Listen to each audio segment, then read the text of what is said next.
नाज़रीन, अवामी न्यूज़ में ख़बरनि जो सिलसिलो जारी है। इन वक्त असीं तव्हांखे खिप्रो खां ख़बर ॾींदा हलूं त खिप्रो लॻ अथुंग में वापारी प्यारो चानियो मोहम्मद नवाज़ ऐं ॿिनि जो जाली चेक ॾींदड़ ख़िलाफ़ एहतजाज इंसाफ़ जी घुर। दुकानदार प्यारो चानियो साफ़िन अॻियां दाईंदे चयो त अब्दुल्ला जूणे जे नाले हिकु शख़्स मुंहिंजी दुकान तां रिज़की सामान खणंदो, जंहिं जाली चेक ॾिनो जेको पास न थियो। मूं पंहिंजा पैसा घुरिया त मूंखे ब्लैकमेल करणु लॻो। इन मौक़े ते हिननि अवामी न्यूज़ सां ॻाल्हाईंदे चयो आहे त कुछ हर शइ हिन हर शइ मिली वई। हाँ, ही ब्लैकमेल करे पियो, ॿियो कुझु कोन्हे। ऐं कारोबारी माण्हू, इज़त वारो माण्हू, हर बार मूंखे ख़्वार पियो करे। ॿुधी ॻाल्हि, मुंहिंजी मार्केट ख़राबु पियो करे। मुंहिंजा 2.5 लख रुपया आहिनि। जी हा, 2.5 लख बोरण जे चक्कर में।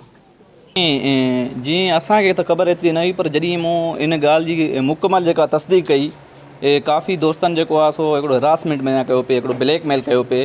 त पहिरीं ॻाल्हि त जेको आहे अब्दुल्ला जूणे जो आहे उहो रिटायर्ड मास्टर आहे, जेको अच्छी तरह सां वास्तो रखे थो।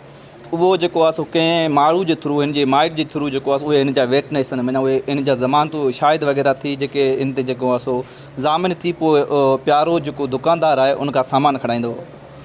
पोइ जॾहिं हिन जा 2.5 लख रुपया था, हिन जॾहिं पैसा घुरिया त पोइ हू ब्लैकमेल करणु शुरू करे रहियो। ऐं हिन खे जेके हिकिड़ा फेक जेको आहे मूं पाण ॾिठो आहे 2.5 लख जो कूड़ो हिकिड़ो चेक बि ॾिनो अथई। वधीक ख़बरनि ऐं तफ़सील जे लाइ विज़िट कयो असांजी वेबसाइट awamiNewsHD.com ऐं ॾिसंदा रहो अवामी न्यूज़ HD।